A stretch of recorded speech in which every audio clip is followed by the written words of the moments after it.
Hello everyone. In this video we're going to cover Mesmer leveling. Basically the weapons you're going to use for Mesmer are your greatsword and your staff.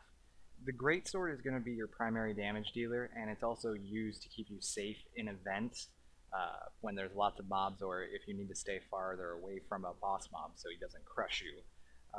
You're usually only going to switch to your staff during difficult encounters, or when your greatsword skills are on cooldown and you need to produce clones or illusions.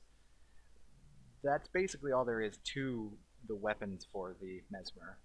Moving on to the utilities, what we're going to be using for our healing is Ether Feast. This is going to most likely be your largest heal so long as you have all three of your clones slash illusions up. But you can also use Mirror as well, due to the fact that it also reflects projectiles and it has a slightly shorter cooldown than the Ether Feast. Looking at the base utilities that we're going to be using, we have Decoy, Phantasmal Defender, and Signet of Illusions. Basically, Decoy, what that does is when you use it, you'll gain Stealth, and it summons an illusion to attack your foe, which will shuck aggro from you. It also breaks Stun if an enemy has stunned you. Phantasmal Defender summons an illusion that redirects half of the damage you would have taken to itself instead.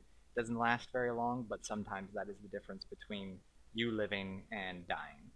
And then finally, Signet of Illusions grants more health to your illusions, so your Phantasmal Defender and your Decoy and things like that will last longer.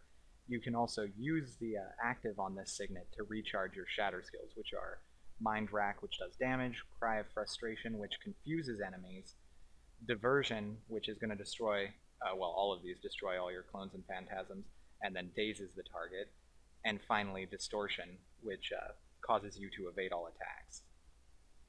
Your final elite utility we're going to be using is Time Warp.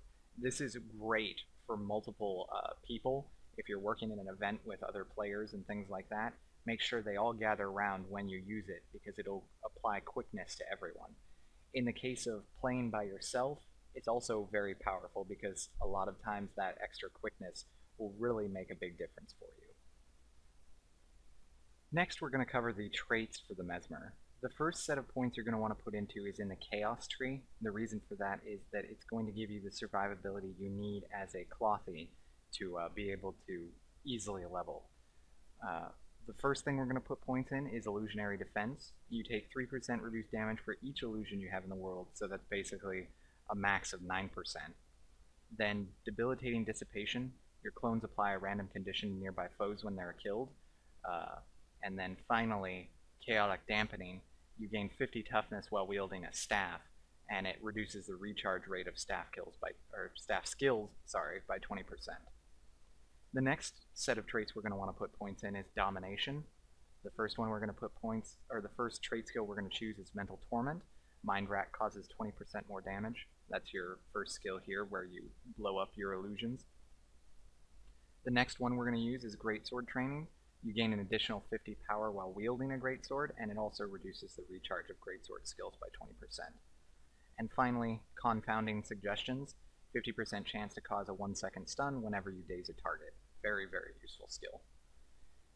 The last set of traits we're going to put in is Illusions. That gives you some condition damage and also increases the shredding recharge rate by 10%. And then the point we're going to put in there is Precise Rack, which is a 10% higher critical hit chance with Mind Rack. So as you can see, it focuses on staves and greatswords, the utility of your illusions, and then also doing more damage with greatswords and your illusions. And that's basically all there is to it. Follow this guide and you'll be level 80 in no time.